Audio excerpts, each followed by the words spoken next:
எதிர்கட்சியினர் தவறாக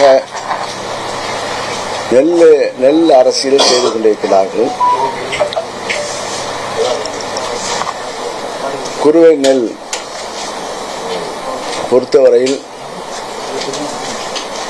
டெல்டா பகுதிகளில் திடீரென்று வடகிழக்கு பருவமழை பெய்த உடனே மறுநாளே மழை தீவிரமான மழை தொடங்கியது.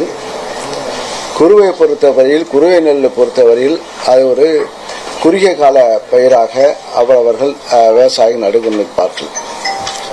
ஆக அறுவடைக்கு முன்பாகவே மழை வருகிறது என்றால் உடனே அறுக்க முடியாது. அதுக்கு 100 நாள் 90 நாள் பயிர், 90 நாள் 100-105 நாள் பயிர் நெல் முதிர்ச்சி அடைந்த பிறகு அது கதிரை அறுவடை செய்ய முடியும். இப்போ நேற்று பிஜேபி முன்னாள் தலைவர் அவர் காவல்துறையை சார்ந்தவர், விவசாயம் தெரியாது. அவர் ஒரு அறிக்கை விடுறார், மழை வர தெரிஞ்ச அறுவடை செய்திருக்கலாமே என்று அவர் கூறுகிறார். மழை பெய்வது என்பது அது இயற்கை, அது எப்போ பெய்யும் எப்போ வரும் என்பது தெரியாது. திடீர் இப்போ முன்னெல்லாம் ஒரு சீசன் வடகிழக்கு பருவமழை ஆரம்பித்து ஒரு 10 நாள் கழிச்சு அது மழை தீவிரமான மழை துவங்கும்.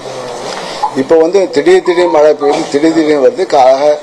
காலமாற்றம் ஏற்பட்ட காரணத்தால், காலமாற்ற சூழ்நிலை ஏற்பட்ட காரணத்தால் இறுதி மழைகள் திடீர் மழை என்று எதிர்பார்க்கக்கூடியது. விவசாயிகளுடைய அன்றாடம் மழை, வெயில், தண்ணி, வறட்சி இதை சமாளித்து நடக்கக்கூடிய விவசாயிகள். அந்த வகையில் விவசாயம், குறுவை விவசாயம் அதிகம் சொல்லாமல் கடந்த ஆண்டை விட அதிகமான குறுவை இந்த அரசுடைய முன்னெடுப்பின் காரணமாக, அதே குறுவை தொகுப்பு முதலமைச்சர் அவர்கள் ஆண்டுதோறும் ஆட்சி பொறுப்பேற்றதிலிருந்து ஆண்டுதோறும் குறுவை தொகுப்பு அறிவித்து அதன் மூலமாக இந்த ஆண்டு குறுவை தொகுப்பு கிட்டத்தட்ட 214 கோடி அளவுக்கு டெல்டா பகுதிக்கும் நான் டெல்டா பகுதிகளும் கூடுதலாக அறிவித்தார்கள். அது ஒரு நடுவு மானியமாக மிஷின் நடுவுக்கு 4000 ரூபாயும் அதுக்கு இடுபொருள் இலவசமாகவும் கொடுக்கின்ற திட்டத்தால் நேரத்தில் தண்ணியை மேட்டூர் அணை ஆண்டுதோறும் திறக்கின்ற காலத்தாலும் அதிகமான விவசாயிகள், அதேபோல் நெல்லினுடைய விலை அதிகரித்து கிட்டத்தட்ட 2500 அளவுக்கு குவிண்டால் அளவுக்கு உயர்த்தி கொடுத்தனாலும் விவசாயிகள் மத்தியில் ஒரு வாழ்வாதாரம் ஏற்பட்ட காரணத்தால் இந்த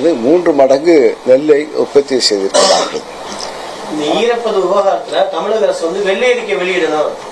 எவ்வளவு கொள்முதல் பண்ணாங்க, எவ்வளவு சேமிப்பு கிடங்கு, எவ்வளவு போக்குவரத்து கொடுக்கப்பட்டது, இது முழுவதுமா வெள்ளை அறிக்கை வெளியிடணும். திரு அண்ணாமலை அறிக்கையா வெளியிட்டு அறிக்கை விடுறது பேசுறோம்.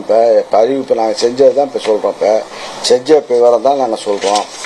வெள்ளை அறிக்கை என்ன இப்ப அறிக்கை நாங்க சொல்ற அறிக்கை தான் வெள்ளை அறிக்கை. இப்பதான் அறிக்கை விட்டுருக்கோம். இப்ப நீங்க தான் பேப்பர் போடணும். நீங்க கரெக்டா போட்டா இது அறிக்கை தான், மனசாட்சி தான் அறிக்கை. பிளே ஸ்டோர் மற்றும் ஆப் ஸ்டோரில் இருந்து பாலிமர் செயலியை QR கோடு மூலம் பதிவிறக்கம் செய்யுங்கள். செய்திகளை உடனுக்குடன் பெறுங்கள்.